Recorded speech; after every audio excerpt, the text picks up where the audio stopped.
Gênesis, capítulo 1, não tem mistério, você acha rápido, é só virar a capa da Bíblia, passar o índice, Gênesis 1. Deixa aberto Gênesis 1, marca e agora abre João 1. Quero ler com você 3 textos. O terceiro eu não vou nem pedir para você abrir, você pode acompanhar lá na projeção. Gênesis e João, nós vamos acompanhar a leitura aqui juntos. Você na sua Bíblia e eu na minha. Quem não tiver não tem problema, vai ser projetado também. Gênesis 1 de 1 a 3, João 1 de 1 a 3 e depois Apocalipse 21, verso 5. Assim nos diz a palavra do Senhor. No princípio, Deus criou os céus e a terra. Era a terra sem forma e vazia. Trevas cobriam a face do abismo, e o Espírito de Deus se movia sobre a face das águas. Disse Deus: haja luz, e houve luz. Lembra desta frase? Disse Deus: haja luz, e houve luz. João vai trazer a sua versão deste mesmo momento, que é o ato da criação. E no capítulo 1, então, nos 3 primeiros versos, ele também diz assim: no princípio era aquele que é a palavra. Ele, ou seja, a palavra, ele estava com Deus e ele era Deus. Ele estava com Deus no princípio. Todas as coisas foram feitas por intermédio dele. E sem ele, nada do que existe teria sido feito.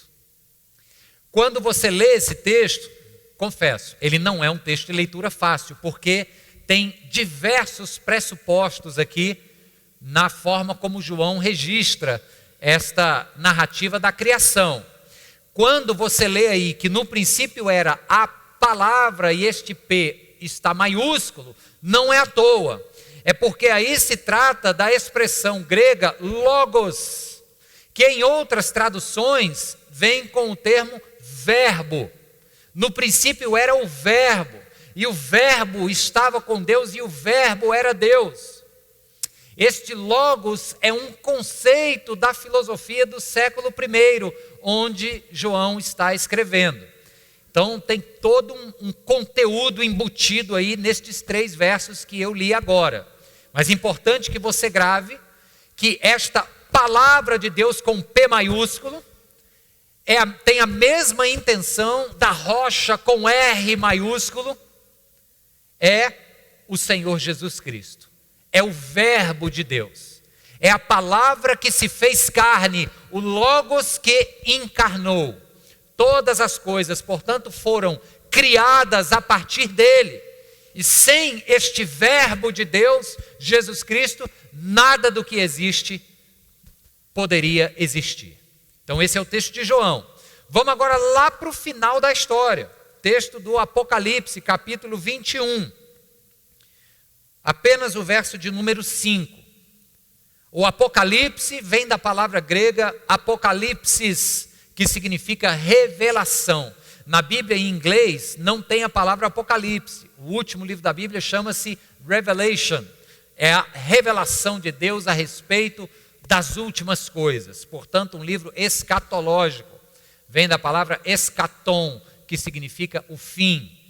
Então, neste relato escatológico, nós vemos então a cena final, o desfecho da história. Povos, línguas e raças prostrados diante deste Deus todo-poderoso e vitorioso, que aqui, da mesma forma que em outras passagens foi registrado com R maiúsculo para rocha, com P maiúsculo para palavra, ou lá no livro de Provérbios, S maiúsculo diz a sabedoria de Deus, o Senhor Jesus, aqui ele tem um C maiúsculo de cordeiro.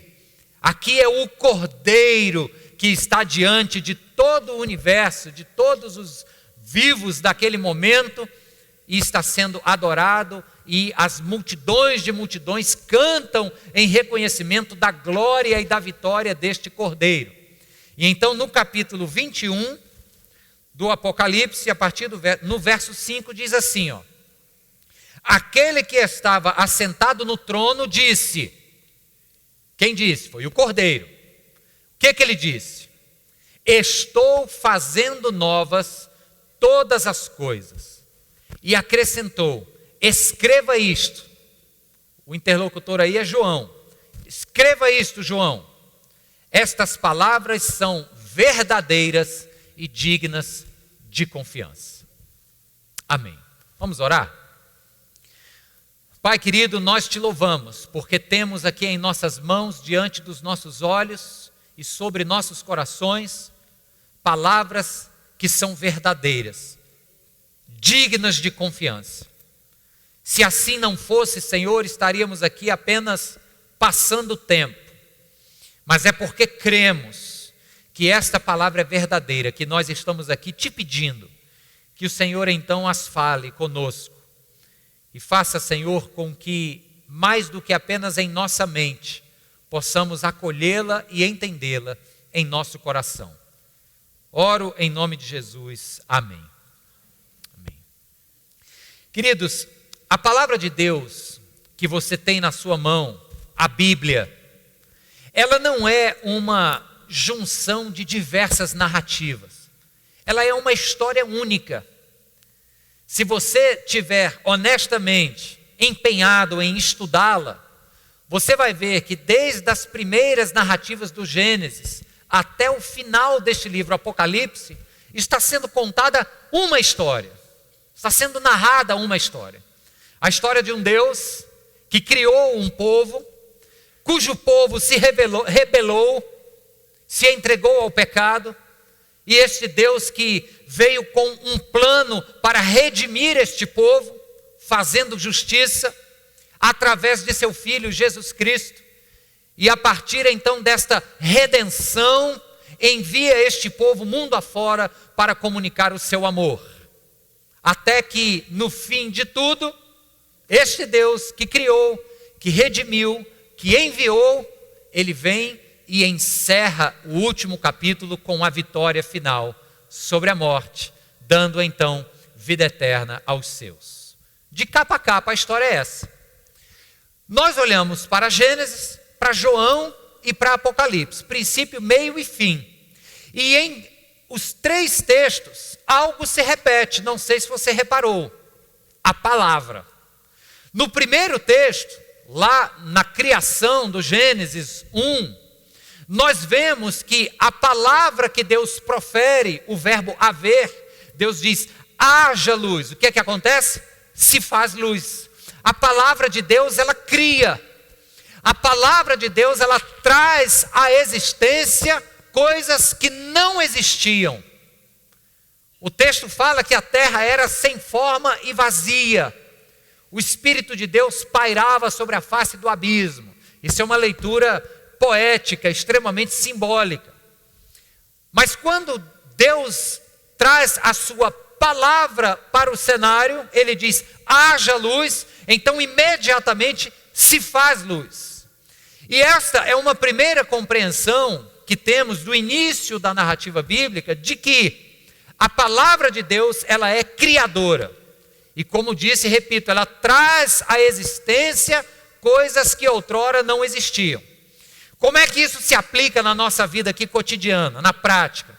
É mais ou menos assim, ó, um contexto de vida onde você está preocupado com algo, está se sentindo sem forças, por uma crise, por uma má notícia.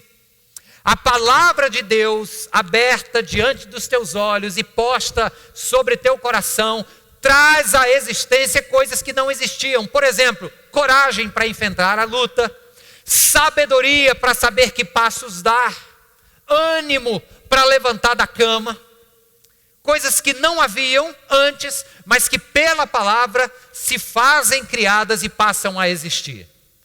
Quando Deus fala, o que não existia passa a haver. Está claro isso, irmãos? Se outrora havia medo, À luz da palavra de Deus, esta palavra diz: ser forte e corajoso. O ambiente de medo dá lugar à coragem, não baseado na nossa própria força, mas naquele que nos fortalece. Vai porque eu sou contigo, é o que diz a palavra. Então, esta palavra faz surgir coisas que não haviam antes. Quando chega lá em João, diz o apóstolo João que no princípio era o verbo, era a palavra, o logos. Esta mesma palavra que traz à existência o que não havia. Só que agora esta palavra está em carne. Jesus Cristo é Deus encarnado, é o verbo de Deus feito homem.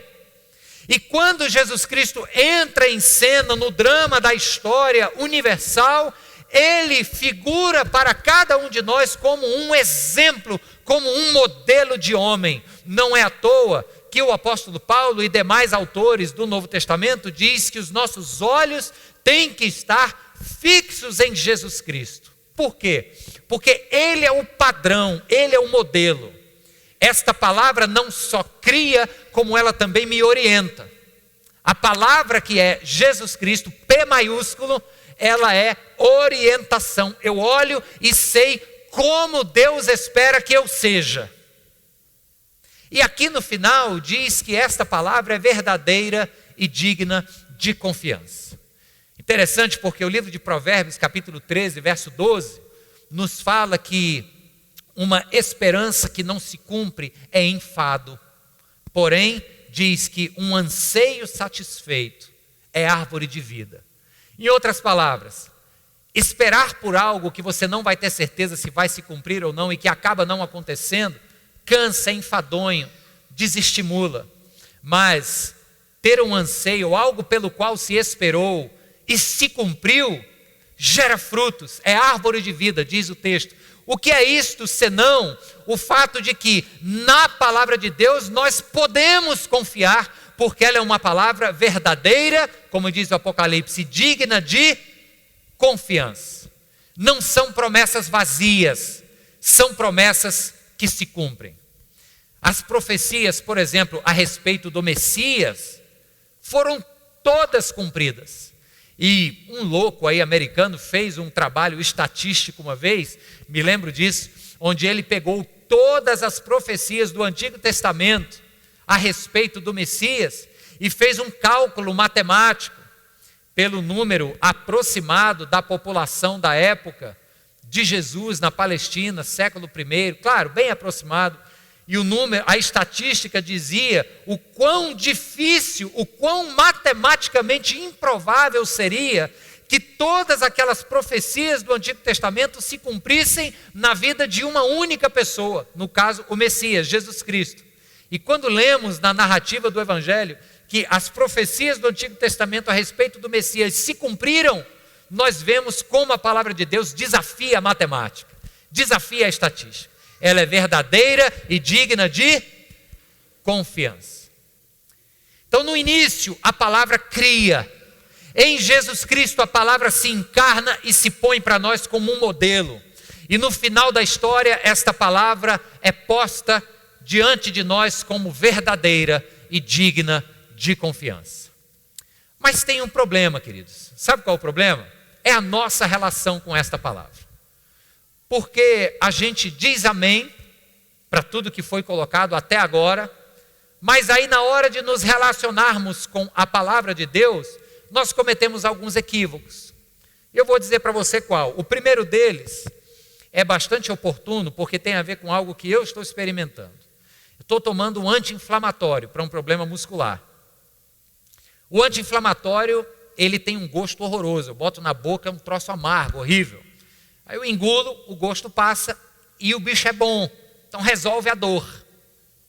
Aí eu digo, ufa, vou fazer um tratamento de 5 dias, 12 em 12 horas e vai me resolver.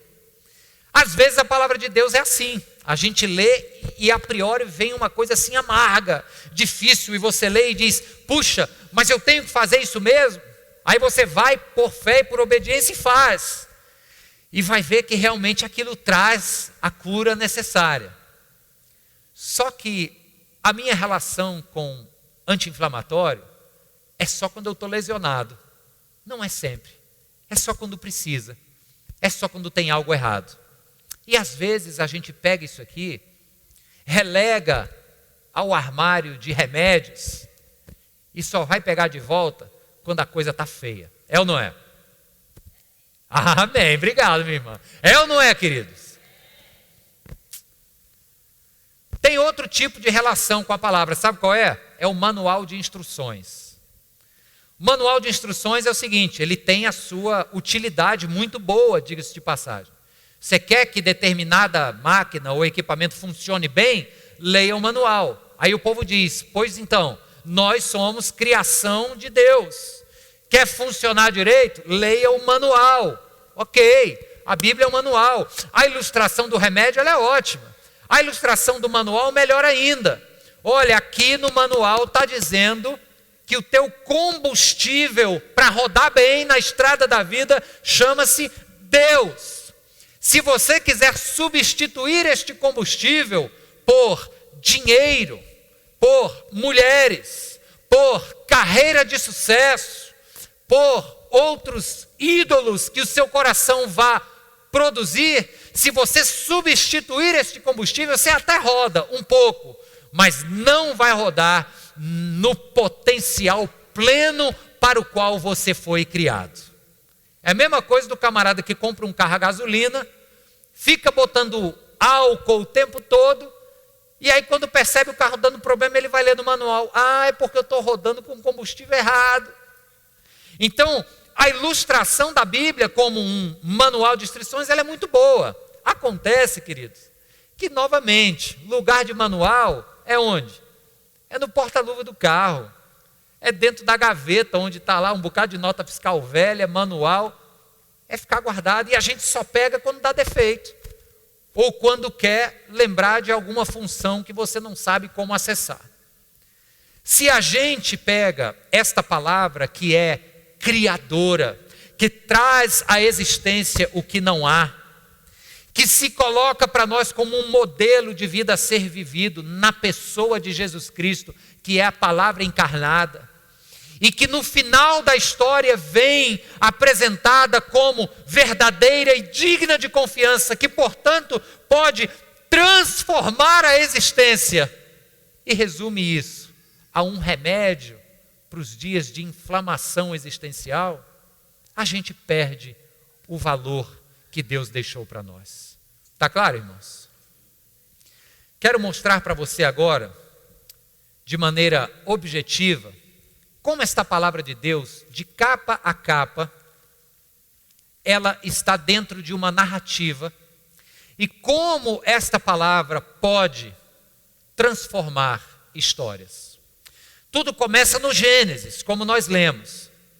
E não é no capítulo 12, lá com Abraão, não. Já começa logo no capítulo 3, quando no relato ali da queda, e Deus falando com a mulher, com o homem e com a serpente, e externando quais seriam as punições pela desobediência, Deus diz um pré-anúncio do Evangelho. A palavra de Deus fala no capítulo 3, que Deus vira para a mulher e diz assim: a sua semente, o seu descendente, vai pisar na cabeça da serpente. O que é que isso significa? Que do fruto do ventre da mulher viria alguém. Pisar na cabeça significa aniquilar, tá claro? Entenda a ilustração. A serpente era, no relato do Gênesis, a ilustração do mal. Viria da semente, da descendência da mulher, um homem que aniquilaria, produziria um golpe mortal e definitivo no mal. Já era um anúncio do Evangelho. Já era lá no capítulo 3 do Gênesis, Deus falando, tem um plano para acabar com essa história de pecado. Então já anuncia Jesus. No capítulo 12 de Gênesis, Deus fala agora com Abraão. E para Abraão, Deus diz que a semente dele seria fonte de bênção para todas as nações. A respeito de quem Deus fala? De Isaac, é verdade. a partir de Isaac, de Jacó.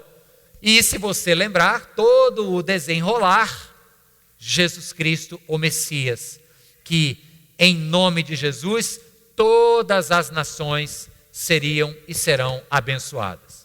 Então isso ainda está no capítulo 12 de Gênesis. Aí vem o livro do Êxodo, porque lá em Gênesis, depois de Abraão, nasce Isaac, nasce Jacó. Depois de Jacó, nascem os 12 filhos que comporiam as 12 tribos de Israel. Num período de fome nas terras de Canaã, as 12 tribos de Israel vão para o Egito. O tempo passa, o poder no Egito vira, os faraós novos esquecem o xodó do faraó antigo, que era José, filho de Jacó. Então os faraós novos começam a oprimir o povo hebreu. Vira um momento de escravidão e opressão. No livro do Êxodo, Deus levanta um homem chamado Moisés, que então é levado de volta ao Egito, porque lá fora criado. Eu estou apenas passeando pela história para te lembrar. Ele volta ao Egito com o poder de Deus no seu cajado, na sua fala, através de seu irmão Arão, e então, com sinais e prodígios, Moisés tira o povo da escravidão do Egito. Passam então a peregrinar por 40 anos no deserto. Depois aquela geração morre toda. Vem então Josué, sucessor de Moisés, que leva o povo então a adentrar na terra que mana leite e mel, a terra de Canaã, prometida ao povo. Josué é o homem através de quem Deus faz a divisão das terras, cada pedaço de terra para uma das tribos, exceto para a tribo de Levi, porque da tribo de Levi vinham os sacerdotes, os levitas, e Deus não dá um pedaço de terra para eles de propósito, não era por mal não, era por amor a Israel, para que nas outras 11 cidades tivessem porções de levitas espalhados por toda a terra de Israel, para que não cessasse o culto, os sacrifícios, a adoração a Deus. E assim o povo vai crescendo, vai gerando e fortalecendo esta identidade de povo de Deus. Só que aí, queridos, como seres humanos que eram e que somos, o povo começa a olhar para o lado e dizer o seguinte: rapaz, a gente quer aquilo ali que o outro tem, a gente quer ser parecido com aquele outro povo. E então o povo que se submetia ao único e verdadeiro rei, o rei dos reis, olha para um dos juízes chamado Samuel, que também era seu profeta e também sacerdote na época, e diz assim: Samuel, constitui sobre nós um rei, assim como as nações vizinhas têm reis, nós queremos ter rei também. Aí Samuel diz assim: olha, mas é isso mesmo que vocês querem? Talvez um rei não seja a melhor opção, nós temos o rei dos reis sobre nós. Um rei feito de carne e osso vai subjugar os filhos de vocês, vai usurpar bens. É isso mesmo que vocês querem? O povo disse: é isso que a gente quer. Então veio o primeiro rei, Saul, desastre. Veio o segundo rei, Davi, aí sim, um homem segundo o coração de Deus. Por quê? Porque era alguém perfeito? Não, Davi teve seus deslizes. Davi era um salmista querido, dizia verdades lindas ao Senhor através de suas músicas, seus salmos. Davi era um exímio chefe militar, bastante profícuo nas batalhas. Davi era um homem e um líder generoso para com o povo, mas Davi era homem. E sendo ele homem, Davi comete seus deslizes. Dentre eles, os dois mais famosos é o adultério com Batseba e homicídio de Urias, marido dela. E lá no final da sua jornada, o recenseamento de Israel. Davi começa a contar com quantos homens ele pode contar para a guerra. Quando faz este censo, Deus diz: grande pecado cometeste. Por quê? Porque você tem que confiar não é em número de soldados, mas é no Deus que dá vitória aos seus soldados. Então Davi teve seus deslizes, mas foi um homem segundo o coração de Deus. De Davi vem um filho, Salomão. E o caso de Salomão é interessante, porque Salomão foi um jovem que tinha tudo para seguir nos passos do pai. Deus usou o seu pai Davi para ajuntar todo o ouro e prata necessários à construção do templo em Jerusalém, Salomão tinha agora apenas que executar a planta do templo dada por Deus. Aí Deus deu 3 orientações para Salomão. Deus disse: Salomão, no teu reino, vou te dar 3 conselhos. Está na Bíblia. Não acumule muita prata e ouro, porque isto corrompe o coração do homem. Segundo, não vá comprar cavalos no Egito, porque os cavalos do Egito têm fama de imponência e é muito provável que o homem passe a confiar mais na força do cavalo e dos carros de guerra do que na força do Senhor. Não vá comprar cavalos no Egito. E outra, não pegue para si mulheres estrangeiras, porque mulheres estrangeiras vão lhe induzir e lhe seduzir a culto a divindades outras que não eu, o único e verdadeiro Deus. Aí Salomão começa muito bem, dizendo: Senhor, não quero nem prata nem ouro, quero sabedoria. Deus dá sabedoria e diz: porque pediste sabedoria e não prata e ouro, vou te dar prata e ouro muito. Mas tem que ser sábio para gerir tudo isso. Pois bem, deixa eu adiantar aqui a história. Salomão, ao longo da sua jornada, conquistou muitos reinos. E ao conquistar reinos, o reino que se rendia ao exército numeroso e poderoso de Salomão tinha por praxe que fazer um acordo político e militar. Este acordo era selado pelo casamento entre Salomão e a filha do rei conquistado. Nessa brincadeira, Salomão se casou com 700 mulheres. E ainda fruto do seu gosto, trouxe para perto de si outras 300 concubinas. É para comentar de estranheza mesmo, né?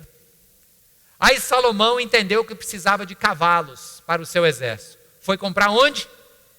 No Egito.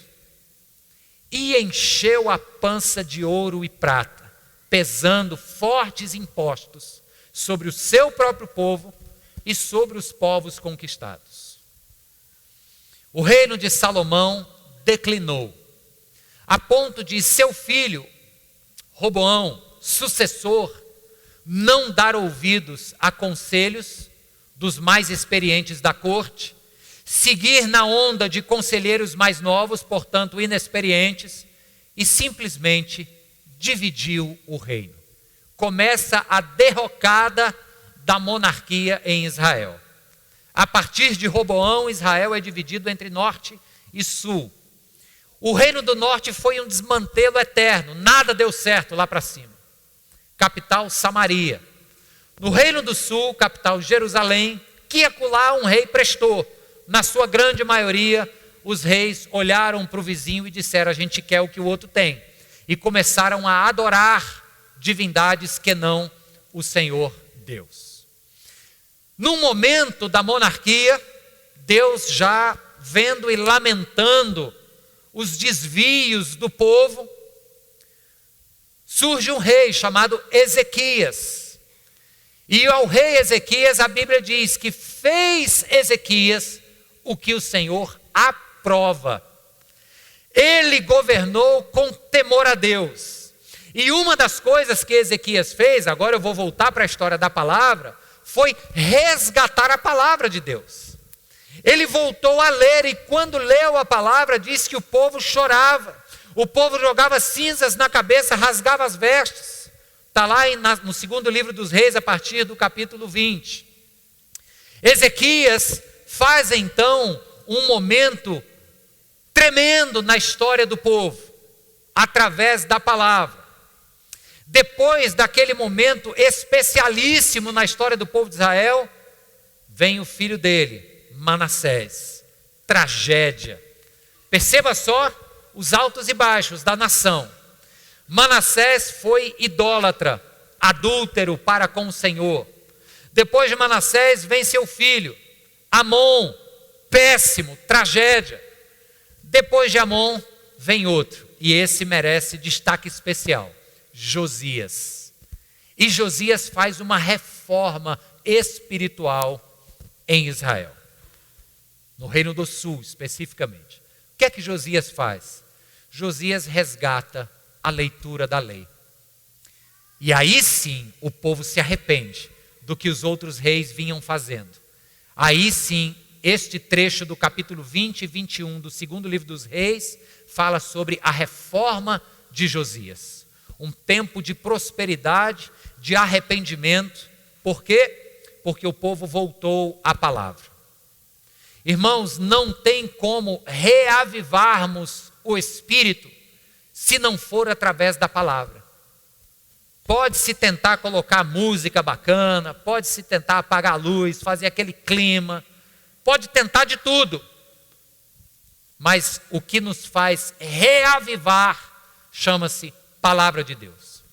Josias foi um instrumento de Deus para reavivar o povo.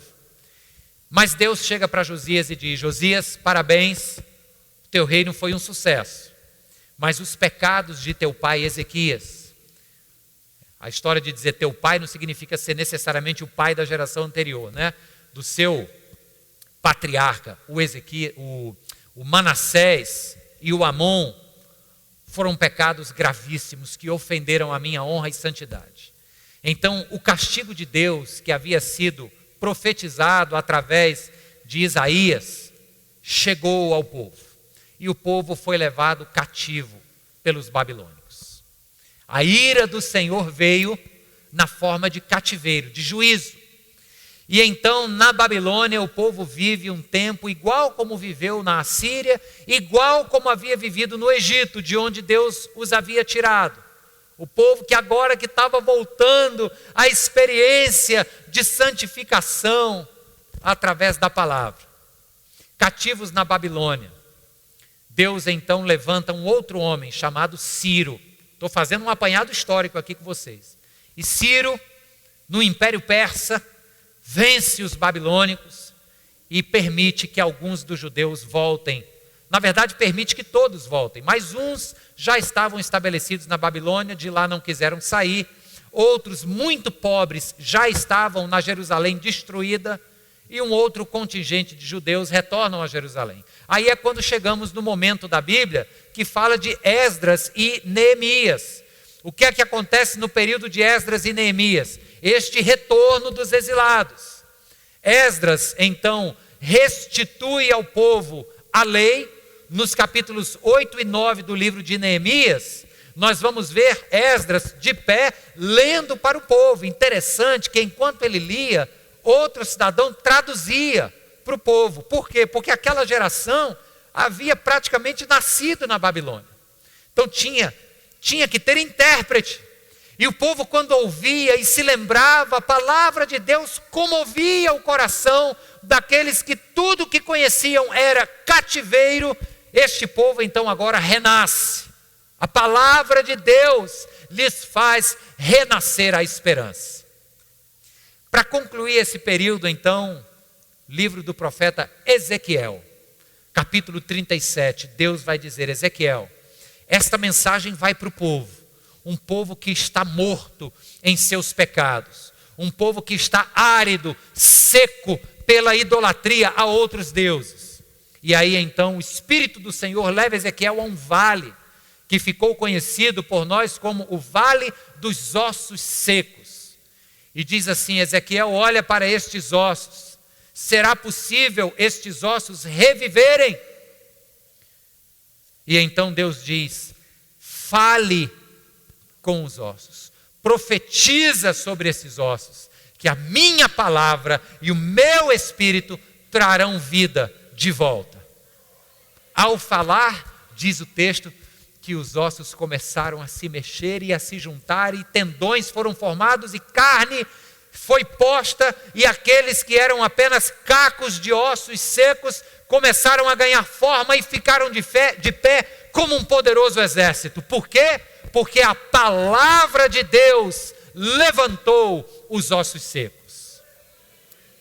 Percebe como ao longo da história, desde o anúncio do Evangelho, lá em Gênesis 3, a promessa a Abraão, Gênesis 12, a regulamentação desta promessa em Êxodo 20, com a entrega da lei, a distribuição da terra, onde através da palavra de Deus Josué guia o povo, as diversas palavras que Deus deu através dos profetas para orientar o povo no período monárquico. A palavra de Deus é o que sustenta, é o que restabelece, é o que levanta até ossos secos. Mas isso foi só no Antigo Testamento. Vamos para o Novo agora. Pensou que estava acabando? Está só no meio, porque aí vem o Novo Testamento. E no Novo Testamento nós vamos ver o início do Evangelho, Jesus Cristo às margens do rio Jordão. E João Batista olha e diz: eis ali o Cordeiro de Deus que tira o pecado do mundo. Depois do rio, diz o capítulo 4 de Mateus, que o Espírito de Deus leva Jesus para onde? Para o deserto. Para quê? Para ser tentado pelo diabo. Para nós é apenas mais uma leitura, mas entenda o que é que estava acontecendo ali. Estar no deserto significa estar sendo privado de conforto, de fartura e abundância. Não apenas era deserto, como o homem estava em jejum. Não apenas era deserto e jejum, como já fazia 40 dias e 40 noites. Então, se nós estamos falando de alguém aqui com fome, privado, necessitado de algo físico, era Jesus. Então o diabo vem e com a mesma sagacidade lá do jardim, ele chega no deserto e toca mesmo na ferida ou na sutileza do momento e diz assim: se quiseres, se puderes, se o teu estômago pedir, se lhe for agradável aos olhos, você pode pegar essa pedra aqui e transformar num pão. Ele poderia ter pedido para transformar a pedra num pássaro. Olha, mostra o teu poder aí, joga essa pedra para cima, eu quero ver ela voando. Mas não, ele pede para transformar em pão, porque naquele momento o anseio era por pão. 40 dias e 40 noites sem comer. Aí o que é que Jesus diz então para o diabo? Qual é a resposta que derruba o argumento? Ele diz: não só de pão viverá o homem, mas de toda a palavra que sair da boca do Senhor. É a palavra que alimenta. A necessidade que se acha que tem depois de 40 dias e 40 noites sem comer, a gente acha que a necessidade é pão. Nós olhamos para as nossas vidas ao redor e a gente acha que a nossa necessidade é aquele emprego, é aquela pessoa, é aquele montante de dinheiro. Tudo isso vai ser importante no seu tempo certo. Mas tudo isso é secundário, porque o que nós precisamos é o quê, irmãos?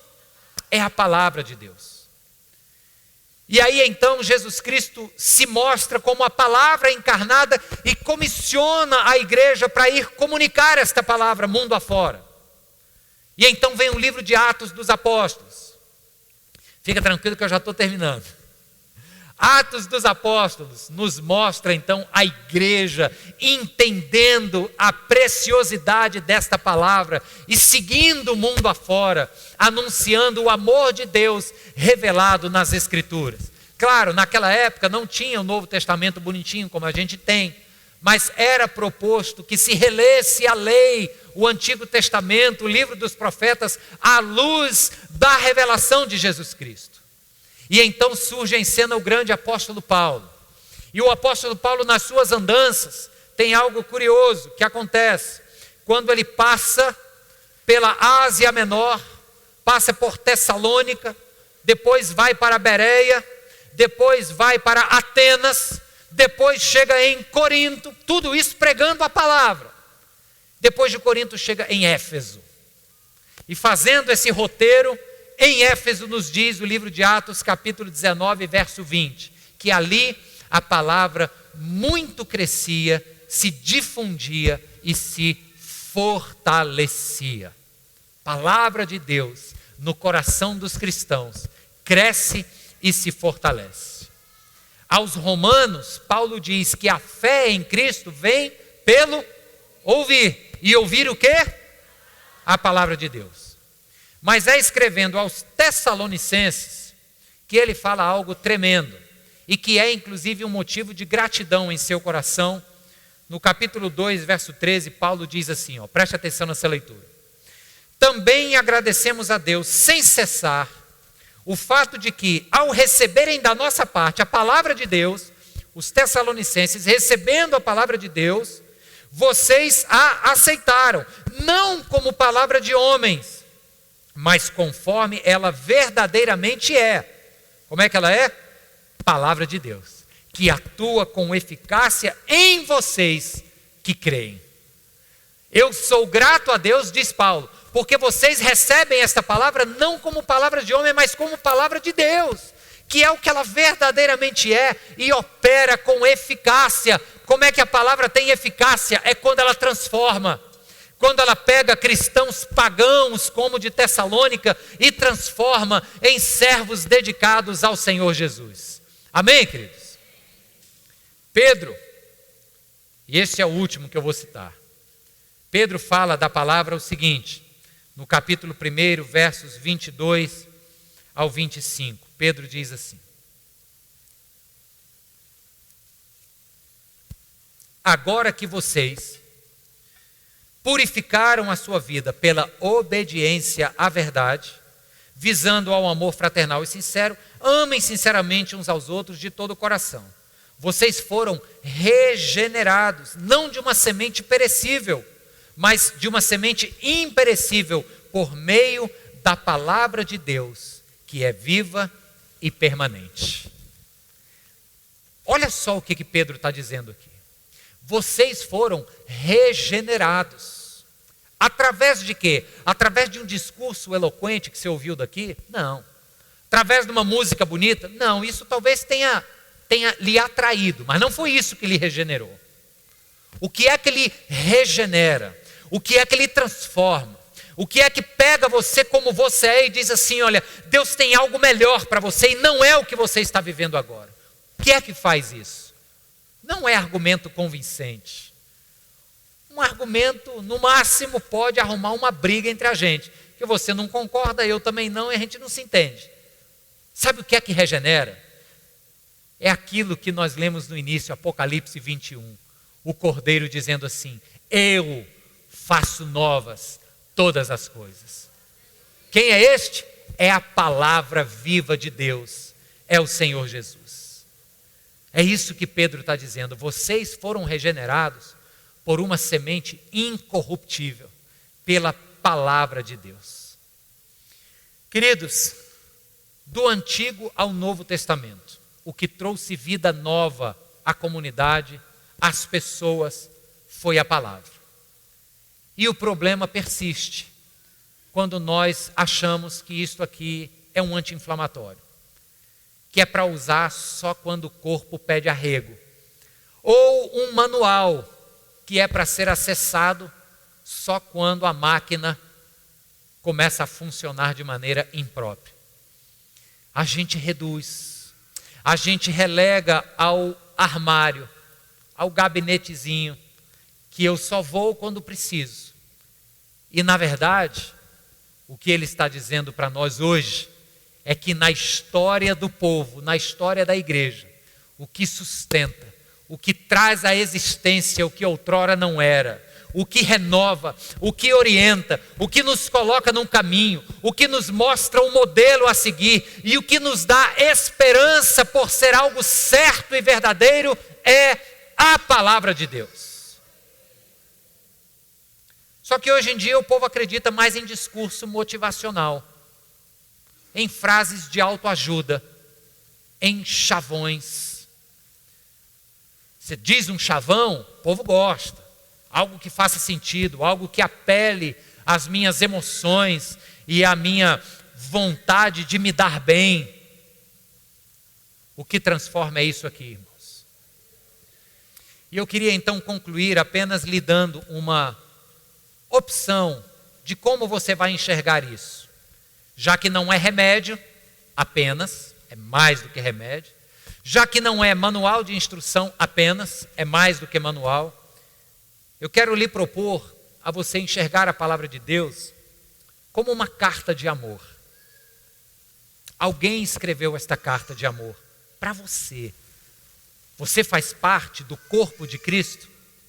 foi para você que esta carta foi escrita. Eu já contei aqui uma vez que recebi cartas de amor da minha atual esposa, quando morei fora uma época, a gente ainda namorava. Eu tanto já contei essa história para vocês, como também já me penitenciei, já pedi perdão a ela, porque eu passei um ano recebendo cartas, coisa mais linda do mundo. Nesta carta ela dizia como Deus havia posto no coração dela que eu era o homem com quem ela iria casar. E aquelas florzinhas pintadas, coisa mais linda, um trabalho de arte muito, muito primoroso, trazendo verdades a respeito dos planos de Deus para nós como família. E aquilo que eu guardei durante o ano inteiro em que morei fora como uma âncora emocional a qual eu recorria quando a saudade batia. Aí chegou o dia de eu voltar para casa, um ano morando fora.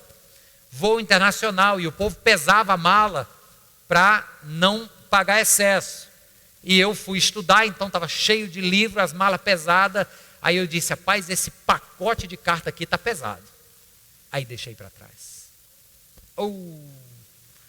Mas olha, graças a Deus nós vamos fazer esse ano 18 anos de casado. Então isso é uma questão já bem resolvida, né, meu amor? Amém. Não, já pedi perdão formalmente a ela, né? Foi um tremendo vacilo. Coisa de adolescente, 20 e poucos anos. Mas eu quero dizer para vocês que eu gostaria muito de ter essas cartas hoje, para lembrar. Gostaria de ter essas cartas para poder reler e aquilo aquecer e melhorar ainda mais a nossa história de amor.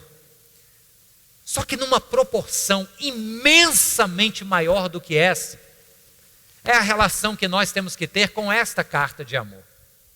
A palavra Bíblia é um substantivo grego no plural.